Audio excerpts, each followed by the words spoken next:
Go ahead, Alan. All right. Well, I want to welcome everybody here tonight, and we're going to be talking about how to make our local stamp clubs better. And I hope that somebody has some good ideas for me. And so Intune is going to send us into some breakout rooms to talk about it. The ground rule is everybody gets to talk and nobody takes over and drowns everybody else out. But we hope to come out of this with some really good ideas to pass along to everybody else. Okay, thank you, Alan. What I'm going to do is actually review quickly what I sent everybody in terms of the ground rules. Let me share my screen 1 second here. All I have to do is find it. Now, hold on 1 second, guys.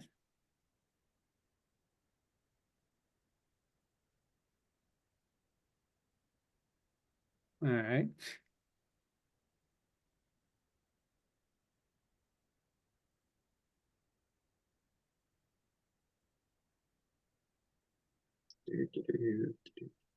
All right. Can you all see that? Not yet.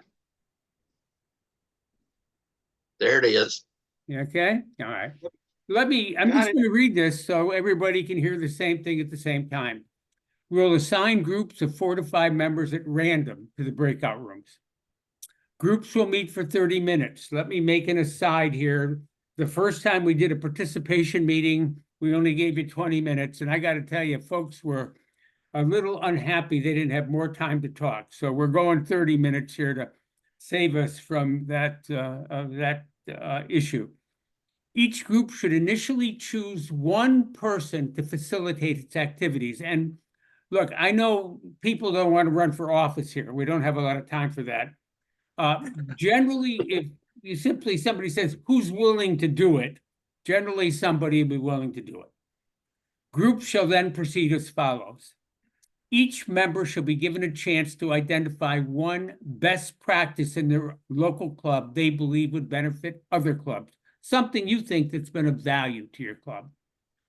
Once all members have shared such best practices, the group will choose what it believes is the most interesting, the one it will share with the larger group when the breakout groups return from their deliberations. And somebody in the group needs to be ready to talk about that. Very often it's the person who's a facilitator, but it also may be the person who raised it and suggested it. And then to reiterate what Alan said, and this is important, it's important that no person in the breakout rooms dominate the conversation. Everyone must be given an opportunity to participate. And I got to tell you, I must tell you, I come from a family that never had an unexpressed thought. It's hard to shut me up. And so people have to sometimes just say, Anton, maybe you want to take a break. What we want to do is very gently sometimes just say, would somebody else like to speak, or is anybody else having to add? But if you catch yourself being me, see if you can recognize that and give other people a chance to speak. All right, let me do this. I'm going to stop the share. Anybody have any questions about any of those ground rules? Anything? No? Okay. I'm going to go to the breakout rooms here. I'm going to assign, we have 29 people. 30. 30. We have 30. So I'm going to make it 7 breakout rooms. And then I'm going to 30 minutes.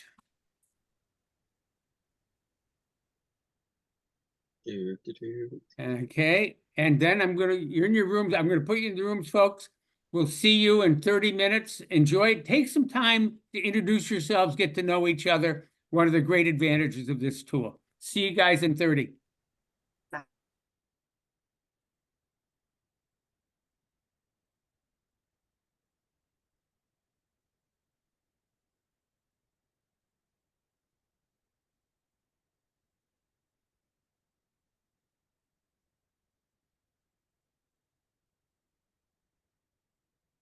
Rick, you don't seem to want to go in there for some reason. I'm not sure what's going on. Can you hear me, Rick? Oh, there we go. Okay.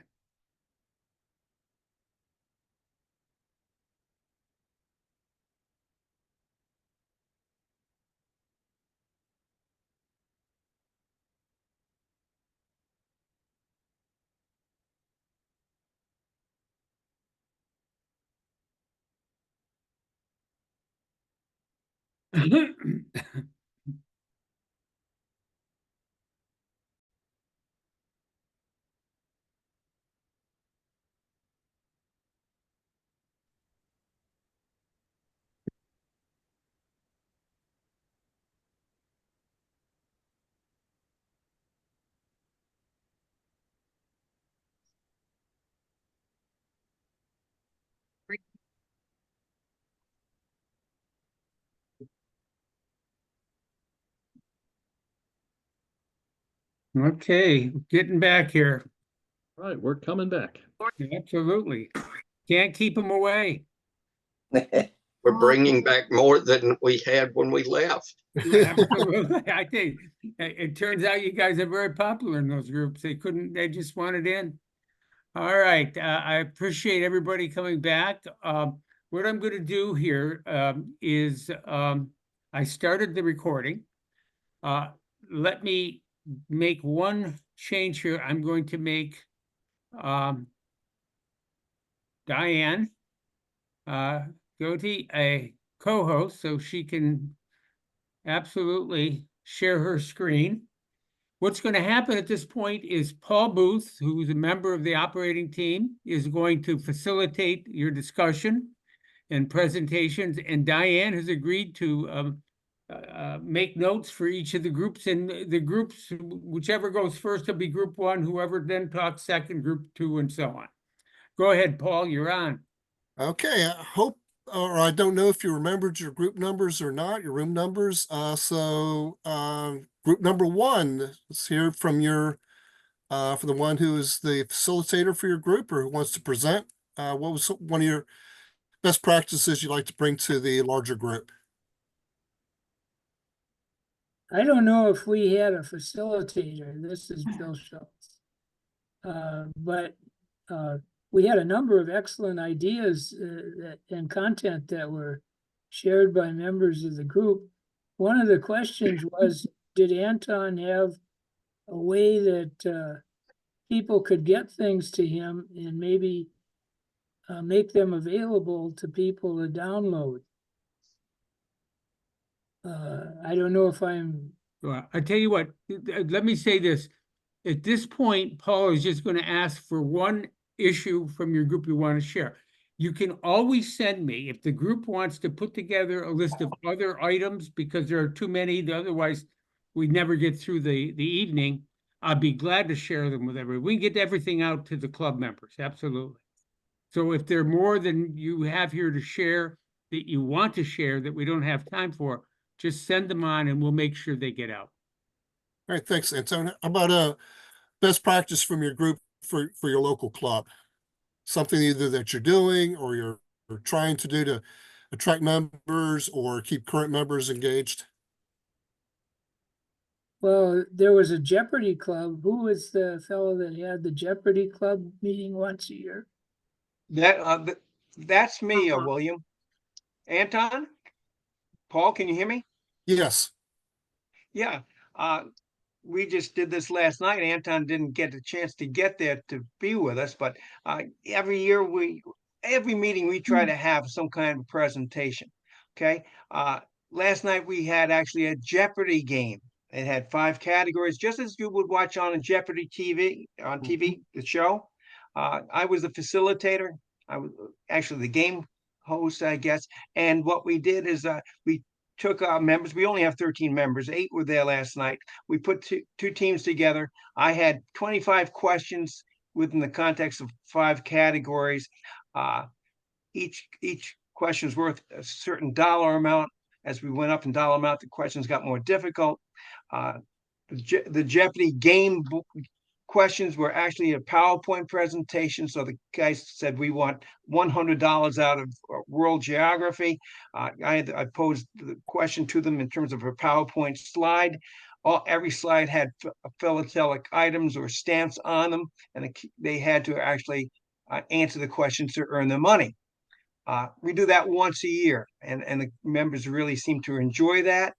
My question, and William alluded to it, is that I have a number of these Jeopardy game presentations complete with answer sheets, okay? And I'm wondering if there's a manner in which I could provide LASO some of those Jeopardy games so that other clubs who might want to use it as a presentation for one of their meetings could do so. Like I said, I'm not tech savvy. Anton seems to be more tech savvy than I am. I'm wondering if that's something LASO would like to include among their presentations. I think that's something you could send to Anton and we can review it. Maybe if we like it, we put it on a resource page. Yeah, that's what I was thinking. I would love to share those. All right, well, thank you, Bob. Let's go to group number 2.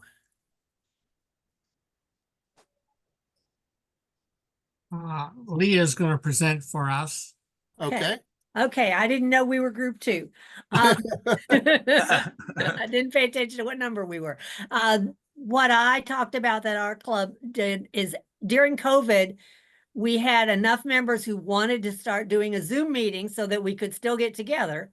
That one person who was willing to facilitate that. So we started sending out an email with a Zoom link, and we kept meeting all during COVID.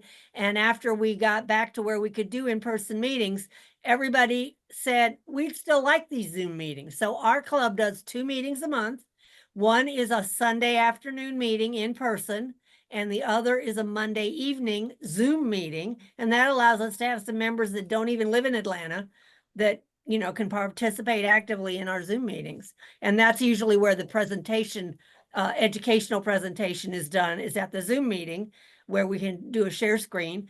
And then there's usually what's called Zoom after hours, where the few people that didn't get a chance at the in-person meeting, but have, conversations to have with each other about their collecting questions, issues, whatever.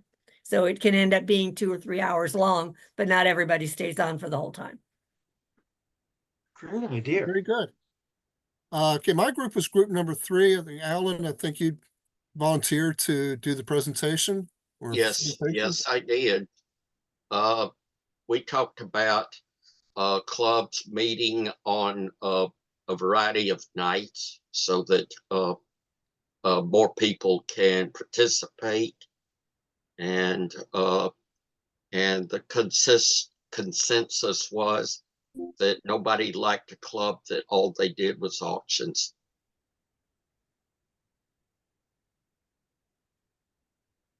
Mm-hmm. That's it. All right, thanks, Alan. How about group number 4? Okay, that would be I've been volunteer. I mean, I volunteered to speak for us. So we were kind of in what group 2's doing. A lot of us, the meeting frequency was not necessarily once a month or twice. We had some that were twice a month, some that were one. But we had talked about, and one of our members had a Zoom meeting, and they had 2 meetings a month. One meeting was a Zoom meeting that was presentation oriented, and the other meeting that was face to face was more of a auction, trading stamps, more things that you can only do face to face. So we thought that was a good idea. We also talked about at the face-to-face meetings also, my club, for instance, we have a dealer who wants to clear out his inventory. So he brings us, he gives us binders full of stamps in boxes, and we I'll go look at the binders and how they're organized. Usually, it's either one country per binder, or it's alphabetical if it's worldwide. And it's a honor system, but we take the binders home and we take out the stamps we want and let them know that we take out X number of stamps. And the first 80 are 25 cents each, and the next any number of them can be 10 cents a stamp, up to how many you end up buying. And I think that helps a lot of people to fill in their collections, and it becomes more of a, and we also have auctions and things like that, but those are for like large, well wanted stamps that usually have some kind of a fairly larger value than what you find in the binders. So I've really enjoyed the binder part of it. But I really like the idea of the Zoom meeting, because we can't always get there, and the presentations are nice. And if I miss it, then I don't get to see it. In Zoom, you can always go back and look at it again, kind of like ASP does with these Zoom meetings. If you can't get to them, you can always watch them in the archives. Anyway, that was it. Okay, thank you, Tim. How about group 5? Brian Jones from San Jose. Brian, A thank lot you. of the things we talked about was an auction was particularly valued at several clubs. But that drew a lot of people in, but then they also maybe wouldn't stay for any part of the meeting afterwards or something. So it's sort of a kind of a little bit of a double-edged sword from what I've also seen in my own personal experience. Recruiting people to come to the if your club has a show, people that attend that show, or good prospects for attending the meeting. And so we do try to have philatelic presentations at most of our meetings, and we also try to include something for beginners.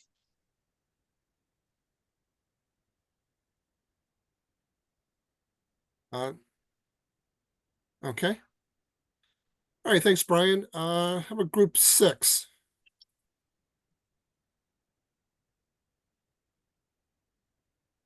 Kevin, you want to go ahead and take over? Very good.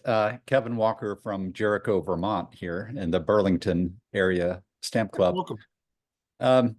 So when I first started coming to the club, I noticed that there wasn't a lot of engagement or dialogue of the members. It's a fairly small club. The club president would talk about a few business things and then the presentation. And there wasn't a lot of engagement. So when I became president, I instituted what I call random stamp news. And that's where it's an opportunity for everyone to share some random stamp related story or something they saw in the news or something that struck them as interesting in the past month. Come share it with us. The club meeting's a safe space. Your long-suffering spouse probably doesn't really care, but we do. Share share that news. So I call it just who's heard random stamp news, and I usually have one in my hip pocket if nobody else was going to say anything.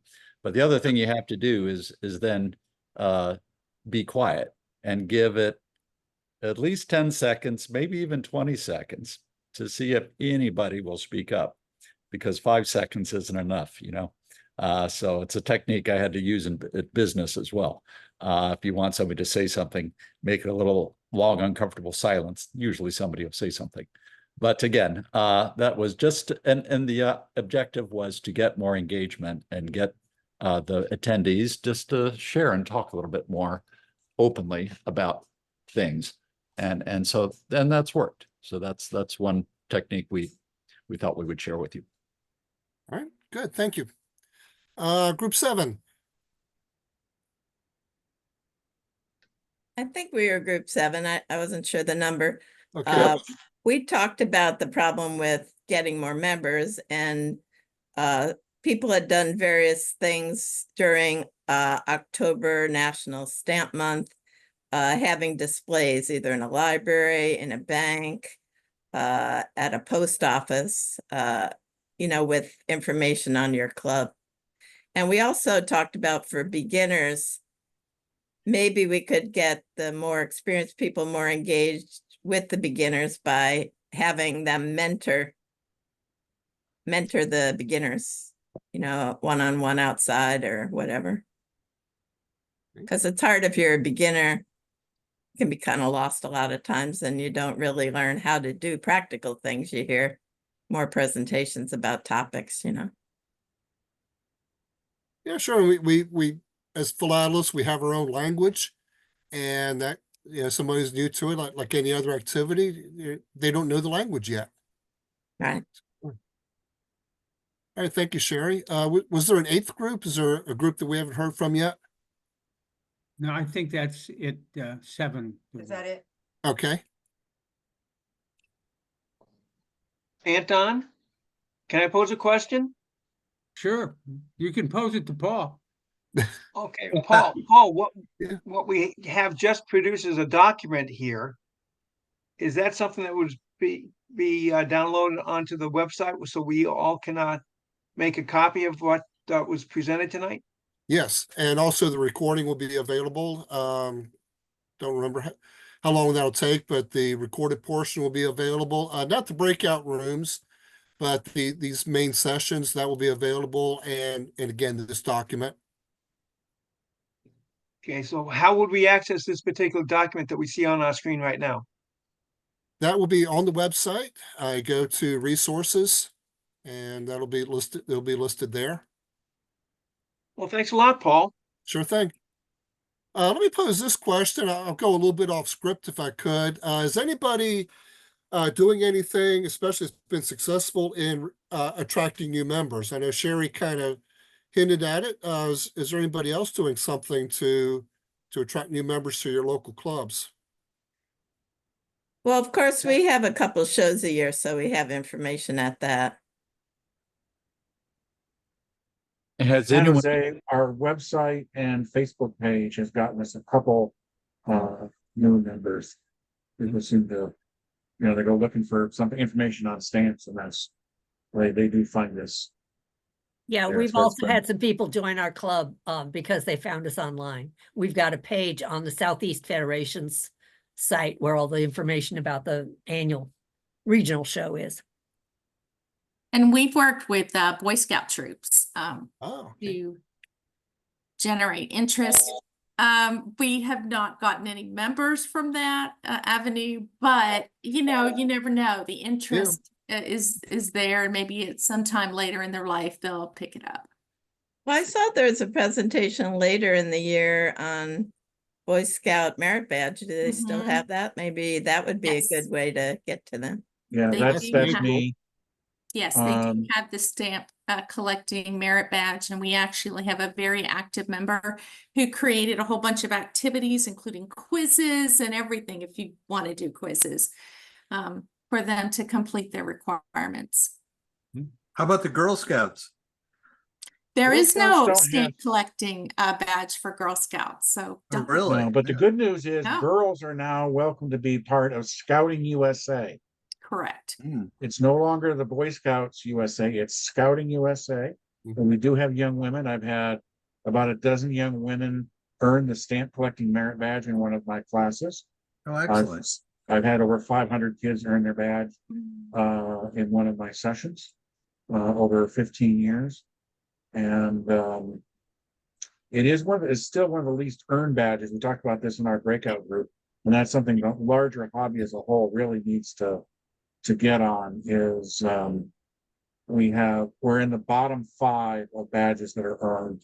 And if we don't do something as a hobby, it's going to be dropped, because if they do want to, as they should keep the merit badge list fresh, drop off the stuff that nobody's doing and add things that kids want to do.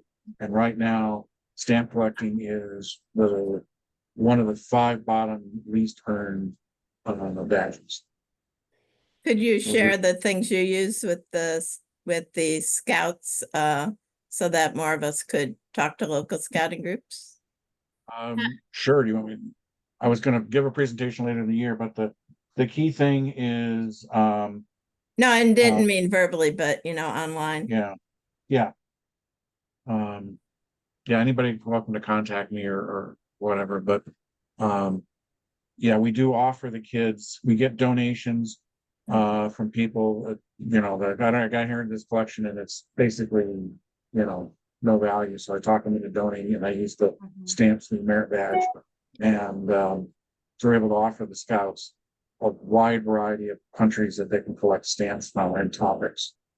That's been, we make a little starter kit, a 3-ring binder with some stock pages and hinges and tongs and stuff.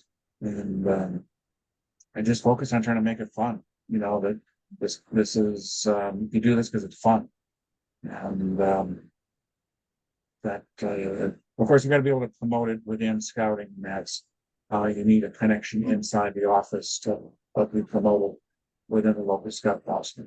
Because what does not work is going to Troop 37 and saying Troop 37 is going to do, everybody's going to do stamp collecting today.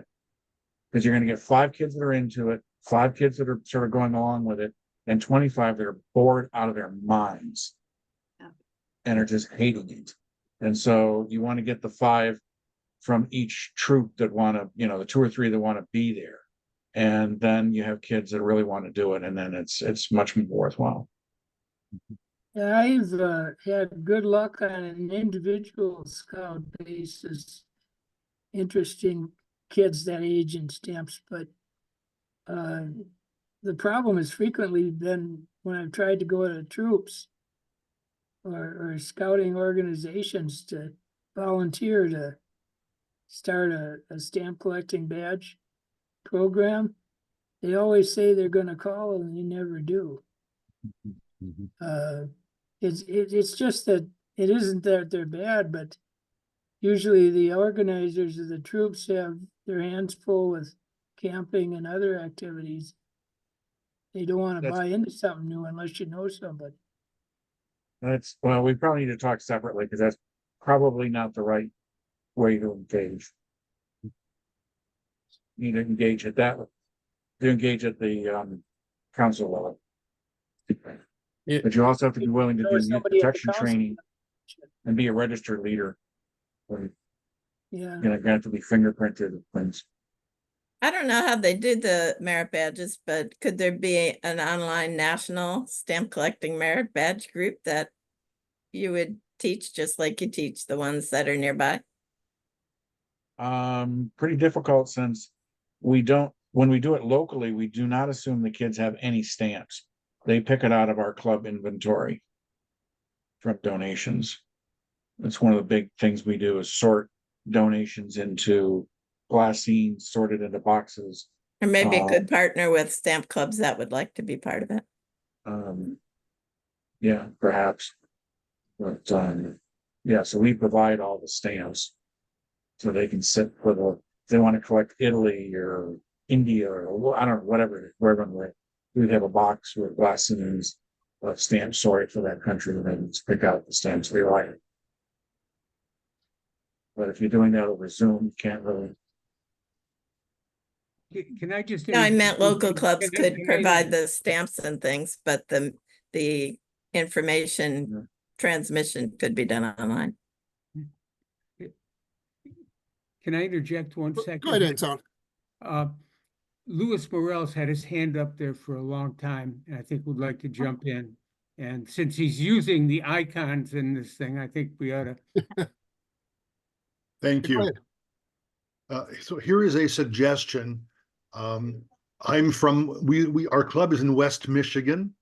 We do not have a large metropolitan area, but the American Philatelist publishes the name and city of new members. And our membership director over the last, I'll say 4 years, has supplied me with names and he has looked them up locally. Knowing the name in the city, it's easier for us here to determine who it might be and have a local address. And I have sent personal letters and with a copy of the newsletter to the people who are in the American Philatelist, who are new members to the APS and live in our general area. So that is something you may want to try. However, I caution you because I can't remember the exact number. It's either 8 or 9 that I have written to, and none of those people has actually replied to me. So maybe it's because a lot of stamp collectors like to do it all by themselves. I don't know, but you may want to try that, especially if you don't live in a very large metropolitan area where there might be more than one Tony Tajikowski. Yeah. I'm chuckling because I had the same batting average when I tried that as well. But you can get from the APS all of the members that APS members that live in select zip codes that are around your area. So I have not done that, but I'm aware that we could get, supplied not just new members, but everybody that is an APS member that could be potential recruits in your area. Good to know. Thank you. And maybe do ATA members too, because not all of us are APS and ATA. Yeah, and I can attest to the zip codes. Our club is very small. We only have like 5 to 7 members left anymore. And last year I contacted the APS. They were very nice. I did it via email and I told them what I was looking for. And I gave her the zip codes of all the counties around our area. And I got a list with like 50 people on it. I sent letters. I didn't hear anything from anybody. So, but the zip code list, if you just tell them what area you're looking for, or if you have a zip code, they'll give you the list, name, address, zip code. They'll give it to you. I'm also seeing a couple of hands up. Tim Buckholtz. Yeah, I was just going to add to that I recently retired and we moved. And if they could put on the APS maybe has, they have new members, but maybe moving members also might be something that, would highlight people who've moved. And I haven't really joined. I had not been in the stamp club my entire life until like last year when I retired. And that was something that was interesting to me to see if the local folks out here where I live now collected stamps. And I found a stamp club on Facebook I was on Facebook and, now I'm a member. Because I was only doing it by myself. And Arthur, I see your hand up. What would you like to share with us? As you're mentioning the APS, they also list the stamp clubs, as you all know, with contact information. Mm-hmm. And everybody, that's eligible for listed, how to list it. When I became president, the previous president had his personal email phone number listed with the APS. I chose to do it differently, and I'm going to pass it on to you. That I created a Gmail account, and then I go to Gmail and have it redirected to whoever's going to be answering those, so that your personal information isn't out there all over the world. Yeah, that's a good point. Several of big email providers, you can do it more or less anonymously if you don't want your own personal information out there. That's certainly an option. That's all I had. Go ahead, Christina. Hi. We were talking about when someone said, I don't remember who, the new stamp packs. I think that's really would draw people in, because my sister actually was going to the local library and they actually have a little stamp meeting, like stamp club meeting thing that goes on in their local library, and she was drawn to them because they were giving out free stamps. She hasn't joined the stamp club, but she was definitely she attended her first stamp meeting. She's not even interested in stamps, which is great for me. So I was like, yay, stamp, more people who have stamps, because no one else in my family is interested in stamps. So maybe that's something you could do with the local library or other places like that.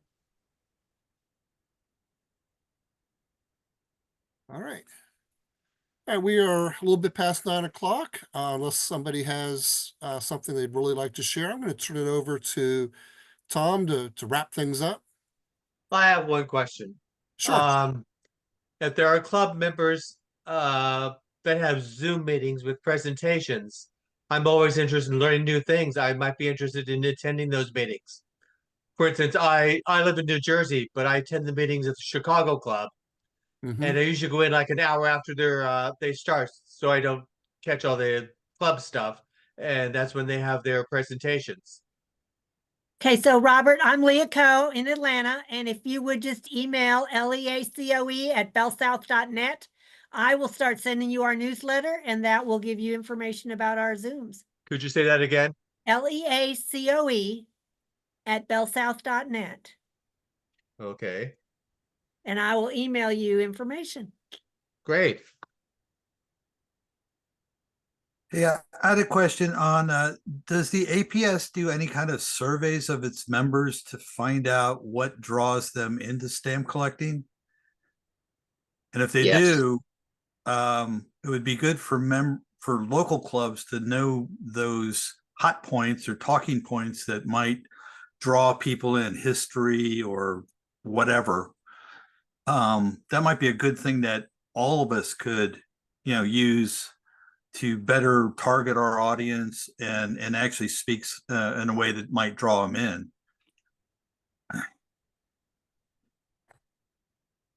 Yep, another good possibility. Yeah. Maybe even have a sample letter or two that might show, especially if if they were doing like a little trial and they actually got some action from one of the, have a club be a trial on that and see what worked, and then the rest of us could go out and use what worked. It's an idea. Okay. Just a couple other hands up before we get to those. It's starting to get past 9 o'clock. If you need to slip away for other obligations, certainly understand that. I do thank everyone for joining us. We will stay online as long as we need to. Kevin, let's go to you. What would you like to share with us? Just going to respond to Tim's question and say, I know the APS has done a lot of work on demographics and trying to understand how to attract people. I'm pretty sure they've got some information on their website. I saw a presentation by the APS director at one of us Stamp Club meetings I went to, and he went through the whole plan of how they're trying to engage and particularly focus on education in a way that is attractive to a new and broader generation. So I know they've done a lot of work. The other thing that I would mention is I know I get Lynn's Stamp News, and periodically or a couple of years ago they did a survey of their membership, and it was fascinating to read the demographic analysis of it, but it was not a very happy outlook for the magazine, but it was interesting to see how the age is skewed, how everything's skewed, and I think the APS sees the same thing. So I'm pretty sure, to your request, Tim, if you reach out to APS, they've either got something or they're got some presentations on what they're thinking about doing to sort of address those things. I'll look online. I didn't know that there might. It just came up in my head, so I haven't really done any research on it. So thank you. All right, Lewis. San Jose, when I've done programs with people, the message that resonates, I confess, I've not turned this into large numbers of new members, but the message that resonates with lots of people is there's no better way to connect with your heritage wherever in the world that is, whether it's the good old USA or anywhere in the world, than to collect its stamps. And lots of people, now San Jose is a very a very international mixed culture city, but that really resonates with lots of people. Oh yeah, okay. If I collect, the stamps of wherever in the world their family has heritage, they go, oh wow, I thought about that. Really connects with a lot of people. It's something you may want to think about. All right, Lewis, I saw your hand next, and then we'll go to Sally after you're done. Okay. I want to talk about digital just a little bit, actually ask more questions. There's a club not too far from here in Michigan. They have about 80 to 90 members, and they decided that they were no longer going to send the quarterly newsletters by the mail because of the expense involved. So they have gone to all electronic communications, except for those people who, like in our club, we have 2 board members who do not have a computer or a smartphone. So a few members will actually request a hard copy, but everything else is done by email. And the newsletters are sent by email as well. In our group, we do not have everybody who has a computer, of course, but also we try to support the postal service by sending the newsletter by mail, by snail mail. So my question is this: how many of your clubs have gone to all electronic and no longer have paper in the mail? We do electronic. So we got 5, 6 hands up in front of me. So Yeah. more of you actually are still sending out paper, either notices or newsletters. Our club has about 40 members and I mail 10 newsletters to people who don't want it emailed. And that's not just that they don't have an email, it's that they prefer paper. And so I do that. But it saves us a lot of money to be only mailing 10 instead of 40. So Of course, I understand. So there are some hybrids out there. And I'm wondering if we should go that route as well, just like you have, Leah. Yeah. Thank you. All right, Sally, what would you like to share with us? Well, one thing that we've done over the past years, we have a permanent display in the post office that's like 3 feet by 4 feet with all of our details and contact information. But our local newspaper, which reaches considerable area in the tri-states, will allow us to have a listing for free in the clubs and organizations section. And they also post it on their website, so it's visible to a lot of people. And while we've never gotten a member from there, we do have a lot of people contacting us with stamp collections to be appraised or donated or whatever. It's free. So, we pay for our APS website, we pay for, other advertising, but we don't have to pay for that. So just something to think about. Yeah. All right, Anton. I wanted to raise one issue with respect to membership. And this wasn't my idea. It came from one of the founding members. We had a group of people who originally created LASO. And I remember at one meeting, somebody mentioned this, and I haven't done anything with it yet, but I thought it was interesting. We keep wanting to get young people involved in stamp collecting. And the truth is that they seem to be, and that includes my 2 granddaughters, very interested in other things and pretty much laugh when I say, by the way, would you want to see some of my stamps?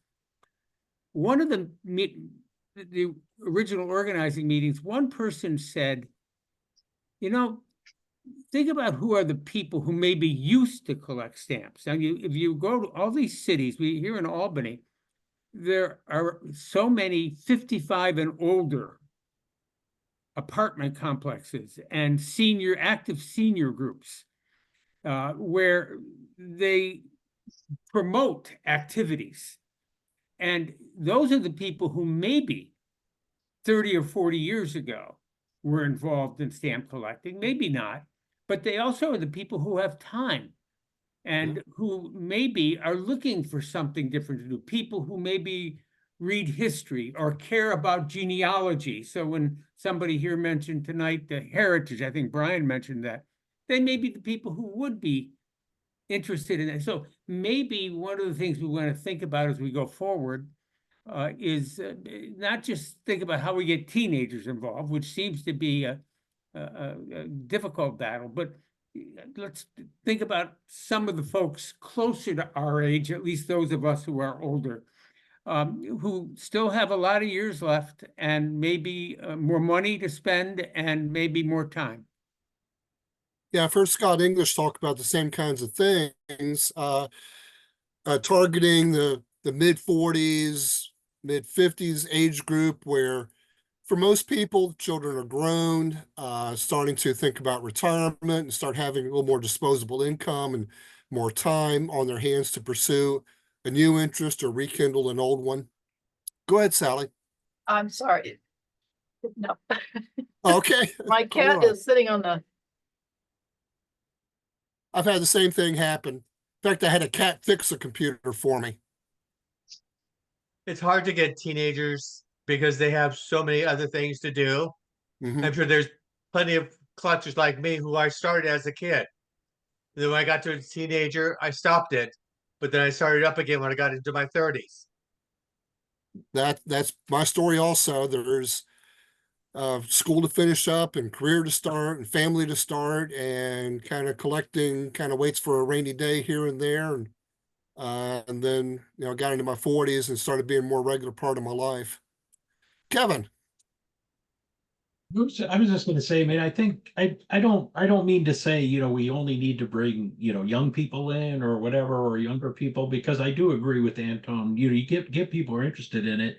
That's half the battle. But I will say that if we want to get 30s, 40s people interested in it, I think sometimes we might have to emphasize different parts of the hobby, because I know the way I was interested in it was when I was a kid, and you would see these stamps on the mail, and you would be interested, and those would sort of become nostalgic for you as you got older.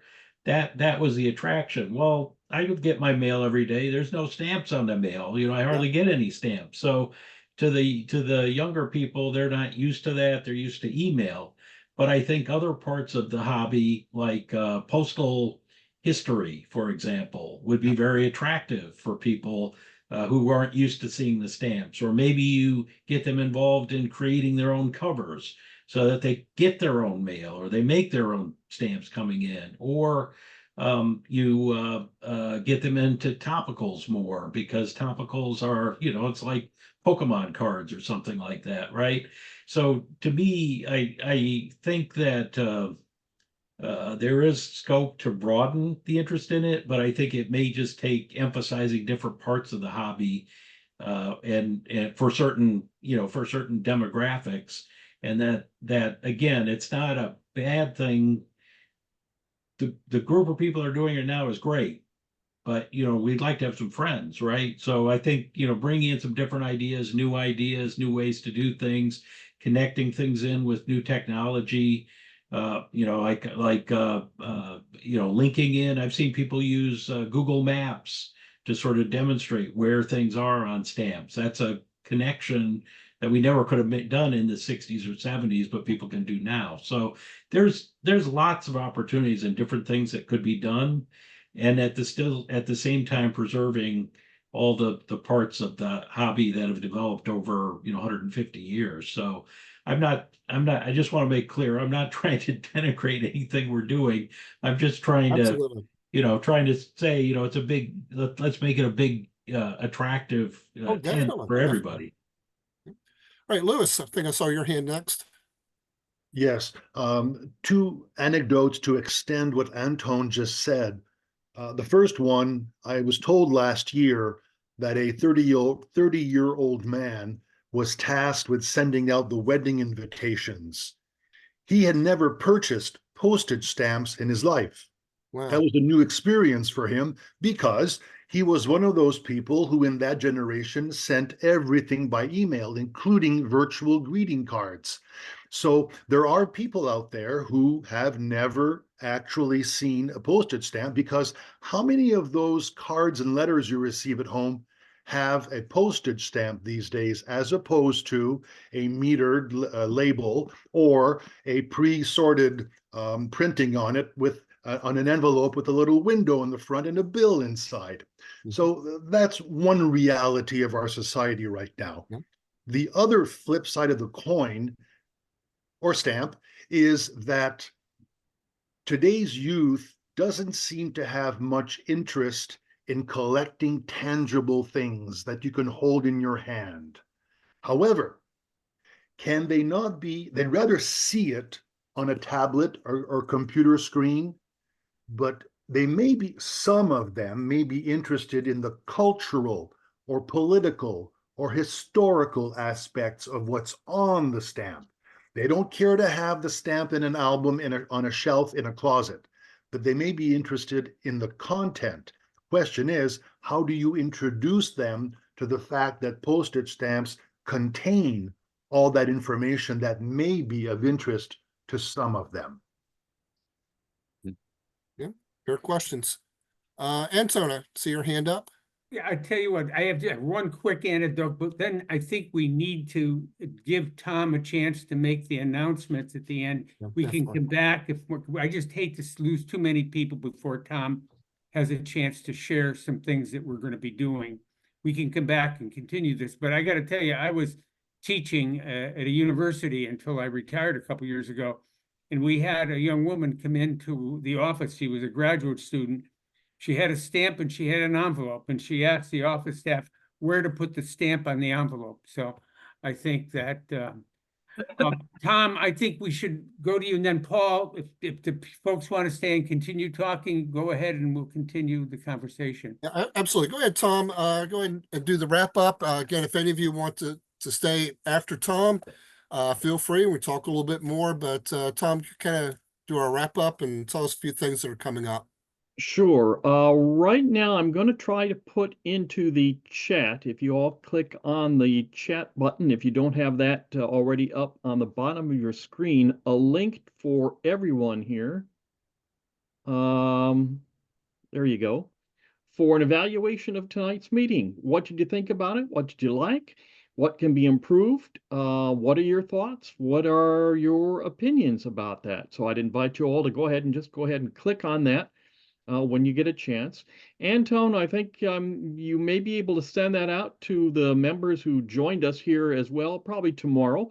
So if you don't get to it tonight, I think Anton will go ahead and follow up with that with a message by email for everybody. Tom, let me let you know that it won't be tonight. Well, I'm already 2 hours past my bedtime, man. That's all right. By the way, I was arguing for a 3 o'clock afternoon meeting for LASO, and I lost, but I'm sorry. I'll get it out tomorrow, I promise. No problem. I'm going to try to share my screen now too. I don't know if you can see that or not, but this is just a list of what we've got coming up here. We have coming up next on September 17th, The Story of Bread. Alan Baresh is going to be giving a great presentation on that topic. And we'll have a variety of other programs wrapping up the year, going on into the early part of next year. You can at any time go to the LASO website, again, learningaboutStamps.org, and see the listing here. Just to let you all know, give you a little hint of what the organizing committee is in the process of working through. We realized that collectors have a lot of questions, whether you're beginners, intermediates, or advanced people, and want to try to have some questions, want to find out what are the answers, or as I'm going to call it here, ask an oracle, so to speak, where we're going to ask for people who have expertise in various areas of philately to share their knowledge.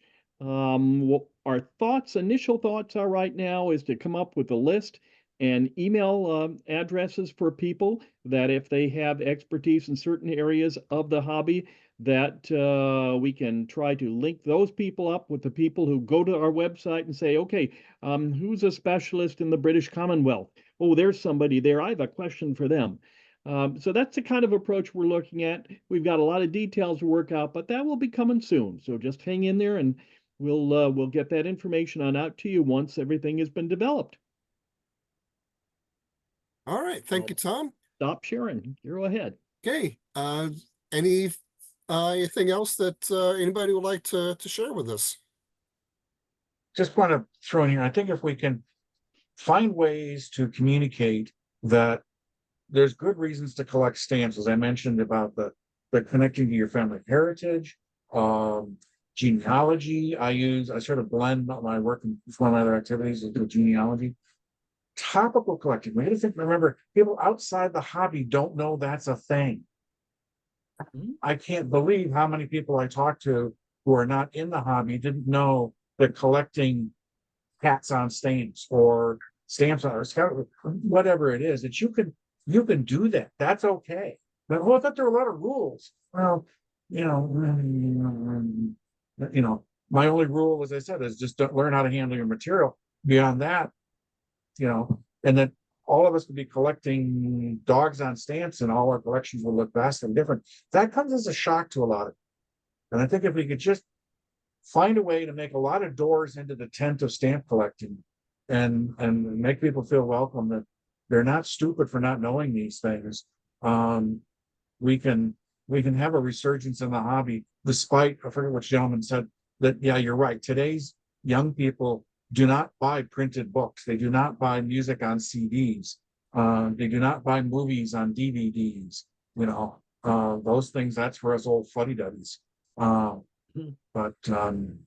still, stamp collecting can find its place if we can be good communicators about the great reasons to do it. I think that's really been as a community, been our biggest shortcoming. All right, good thoughts. Thank you, Brian. Anyone else? Let's wrap it up. All right. Well, thank you all of you for joining us here this evening. Again, we have a session on the third Tuesday of every month. And go to our website and see what is coming up. And so, Antone, anything else you'd like to add? Thank everybody for coming tonight and sticking with us and being so active. I guess I haven't been to many meetings where people have had so much to say that made sense, and that's great. So everybody have a great evening. I'm gonna pick you up. I'm going to bed. Take care, guys. Bye. Bye. Good night. Thank you.